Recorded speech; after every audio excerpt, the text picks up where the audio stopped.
कैसे हैं आप। इससे पहले हमने आपको पुरुष समझाया था, तो आशा करती हूँ कि आपने पढ़ा होगा, समझा होगा कि पुरुष किसे कहते हैं। और यदि आपको कहीं नहीं समझ में आता, प्लीज़ आप ज़रूर मुझसे पूछिए, जिससे कि मैं आप। और संस्कृत ऐसा डरावना सब्जेक्ट नहीं है कि कोई ना पढ़े, उसको आप पढ़िए और समझने की कोशिश करिए, आपको भी अच्छा लगेगा पढ़ के। और संस्कृत बहुत ही स्कोरिंग सब्जेक्ट है बेटा, अगर आप पढ़ेंगे तो उससे अच्छे नंबर मिलेंगे, तो फुल में फुल मार्क्स मिलते हैं व्याकरण में।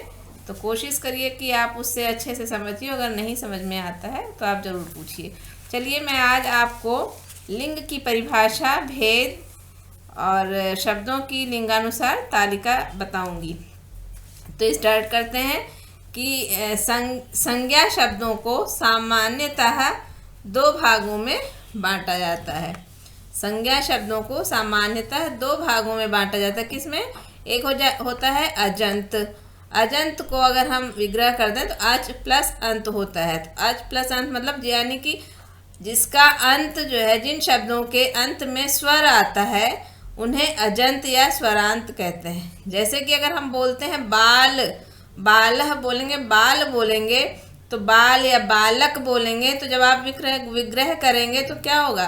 ब हलंत, फिर आ, फिर उसके बाद आएगा ल हलंत, और उसके बाद फिर आता है ह्रस्व अ। तो ह्रस्व आ आप इसमें क्या है? अकारांत है। इसी तरह से बालक में भी अ का क हलंत और फिर अ आएगा, तो यहाँ पे भी अकारांत है। इसी तरह से छात्र में भी जो छात्र जो है वो अकारांत है।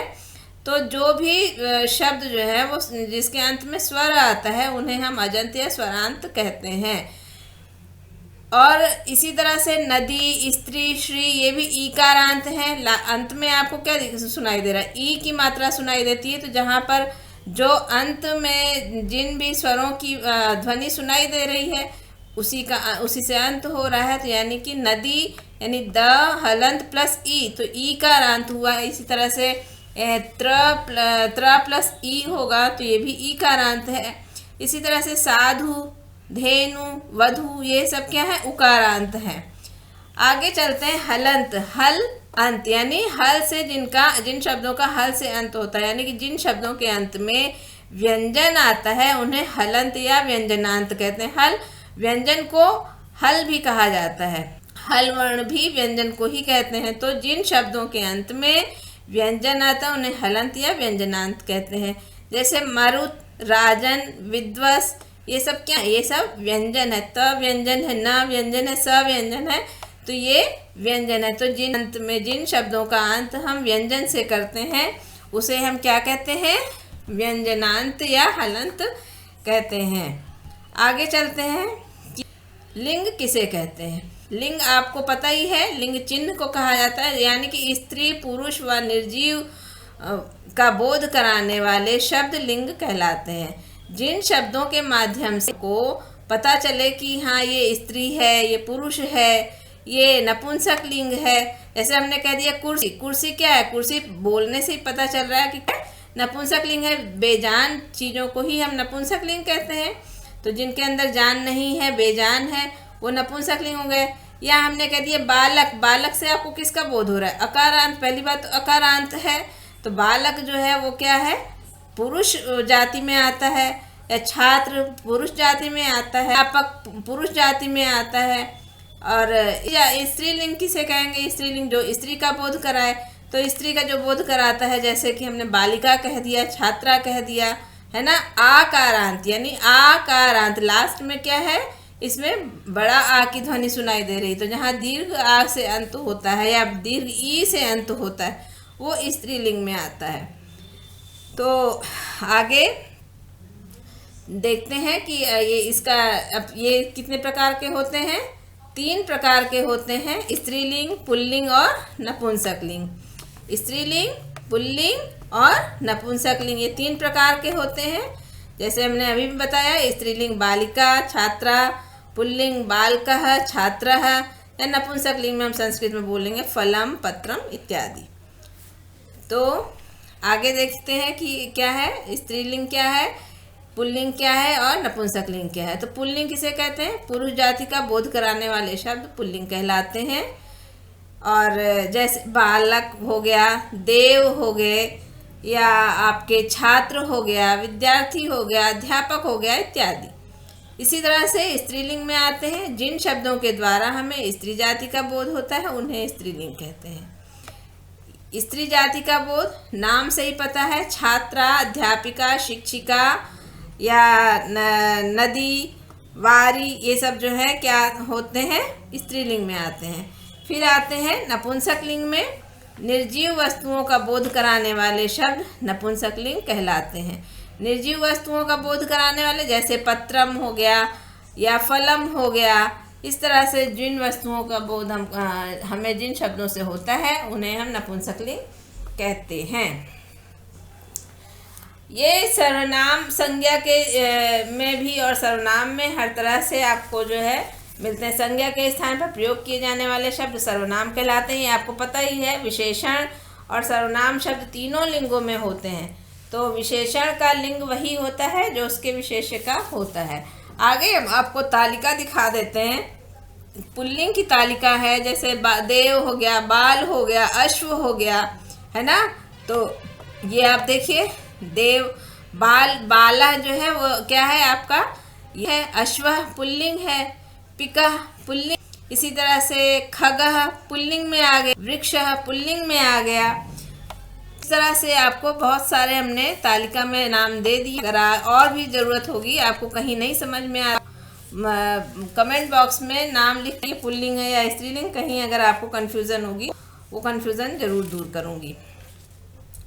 इसका जैसे बालक का रूप, जब रूप समझाएंगे तो वैसे तो हम रूप में अच्छे से ज़्यादा समझाएंगे। इतना मैं अभी बता दे रही हूँ कि जैसे बालक का रूप चलता है, बालकः, बालकौ, बालकः, बालकाः हो जाता है, बालकः, बालकौ, बालकाः, या छात्रः, छात्रौ, छात्राः। इस तरह से इसका रूप चलता है पुल्लिंग में। आगे चलते हैं स्त्रीलिंग में। स्त्रीलिंग की भी तालिका हमने डाल दी है, आप उसको देख सकते हैं, याद कर सकते हैं। तो इसमें है जैसे मातृ, दुहित्री, लता, सुता। आप यहाँ पे ध्यान दीजिए कि ये जो इसका अंतिम वो है वो स्वर है ना। तो स्वरांत क्या है? अकारांत है। स्वर क्या है? अकारांत है, आकारांत है। यहाँ पे सुता, तनया, तनुजा, कन्या, बाला, रमा, कांता, भार्या, प्रसदा सब जो है आकारांत में आता है, यानी कि दीर्घ आ अंत में आता है। रेखा, विद्या, निशा। कुछ में इकारांत भी है, जैसे मति, नारी, पंक्ति, शक्ति, प्रगति, संगति। ये सब क्या है? इकारांत है ना। तो जरूरी नहीं कि आकारांत ही स्त्रीलिंग हो, कुछ इकारांत भी होते हैं। उकारांत में भी स्त्रीलिंग में आता है। तो ऐसा नहीं है, इसका कोई विशेष नियम नहीं होता है। इसको थोड़ा बहुत आपको पढ़ना पड़ेगा, याद करना पड़ेगा। और जो स्त्रीलिंग का रूप होता है वो जैसे बालिका हुआ तो बालिका, बालिको, बालिका, इस तरह से इसका रूप चलता है। या जो है आपका, अगर मैं आपको ये है इकारांत में इसका रूप चलेगा।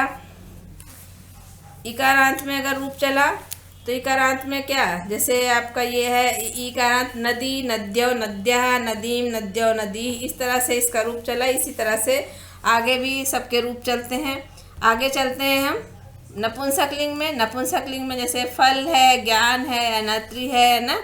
तो इसमें आप ध्यान दीजिए कि जितने फल, ज्ञान, अनृत, दुग्ध, सलिल, तत्व, तथ्य, सत्य, वस्त्र, यान, गृह,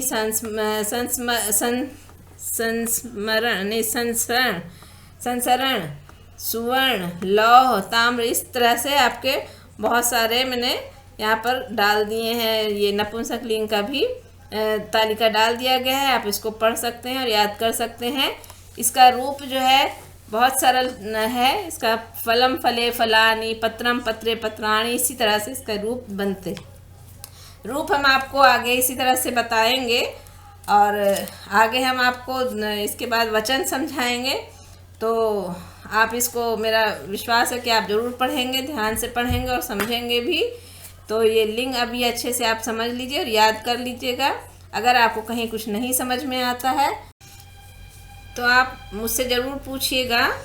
तो यदि आपको मेरा वीडियो पसंद आया हो तो लाइक करिए, शेयर करिए, सब्सक्राइब ज़रूर करिए और धन्यवाद। आगे मैं आपको वचन के साथ में मिलूँगी।